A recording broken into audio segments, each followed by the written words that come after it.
Assalamualaikum, saya Dalia Amanda. Dan saya Amni Fatini.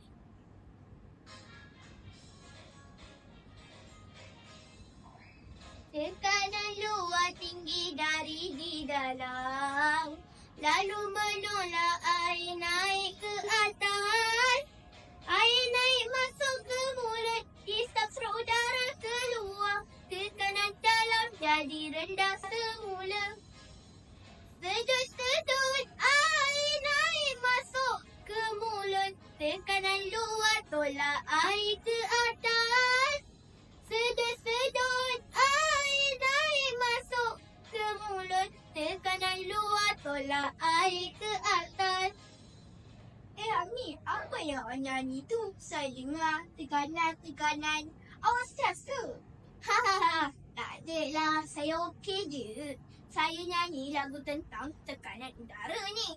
Tapi saya tak faham lah apa itu tekanan udara.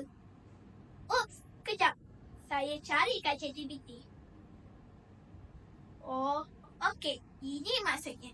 Tekanan udara ialah tekanan yang dihasilkan oleh pelanggaran zarah-zarah udara ke atas permukaan luar dan permukaan dalam sesuatu objek. Oh, baru saya faham.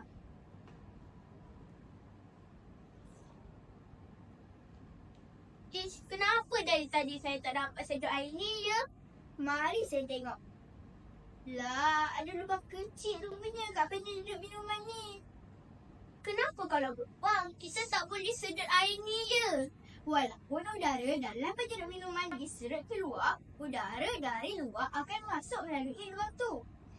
Jadi, tekanan udara akan menjadi seimbang di luar dan di dalam penyedut minuman. Jadi, sebab itulah awak tak dapat sedut minuman tu. Apa yang perlu awak buat ialah tutup lubang kecil pada penyedut minuman ni. Jadi, udara di dalam penyedut minuman akan diserut keluar, menjadikan tekanan udara menjadi rendah. Tekanan udara yang tinggi di luar akan menolak masuk air semula ke dalam penyedut minuman. Saya nak cubalah. Betul lah. Pandailah awak ni. Mentang-mentang mak dia cikgu sains. Delia, awak dah pasal kemah ke belum? Sudah, dengan bantuan cikgu tadi. Apa lagi nak kena buat ya? Banyak lagi ni. Awak tak pernah pergi berkemahan ke? Taklah, ni baru pertama kali.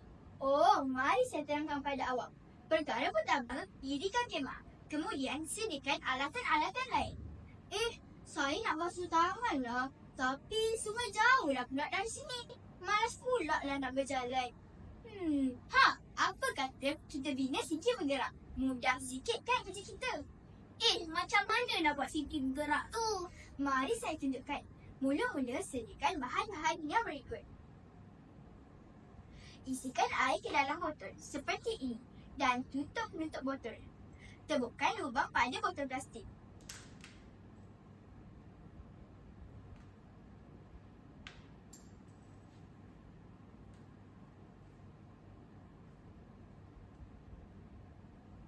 Buka penutup pada botol dan air akan memancut keluar.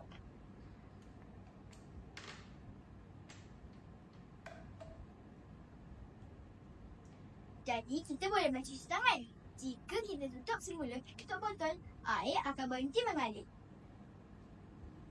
Wah, hebatnya idea ni. Memudahkan kita sepanjang tempoh perkemahan kita.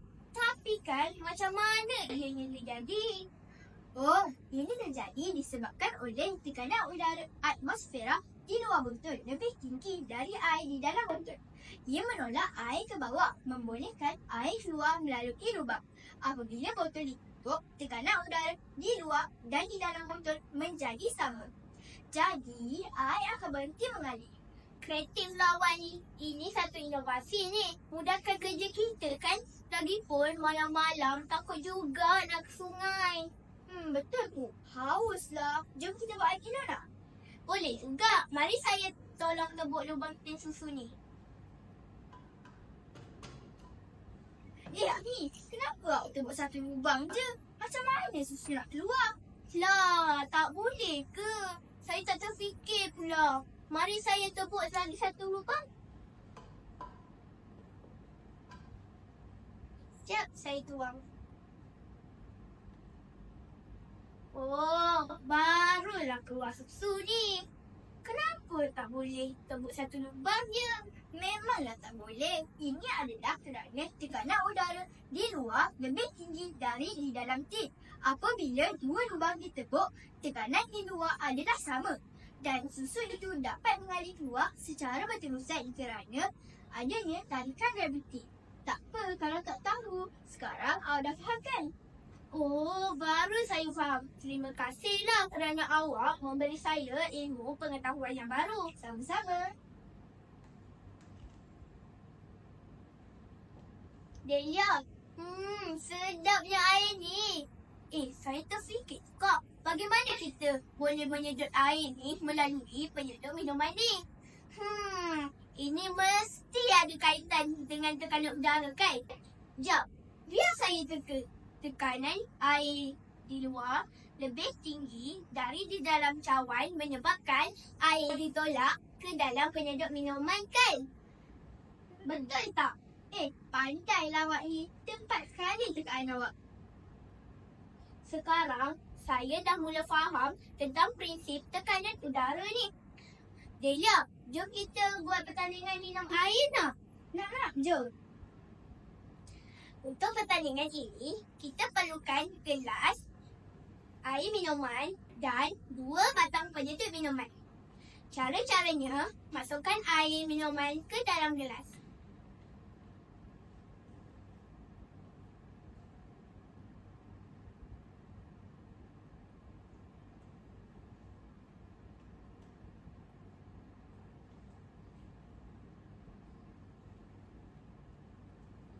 Masukkan sebatang penyedut minuman ke dalam air.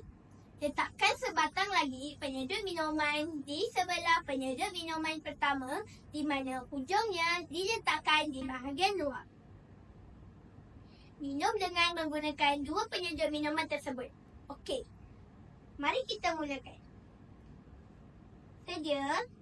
Mula.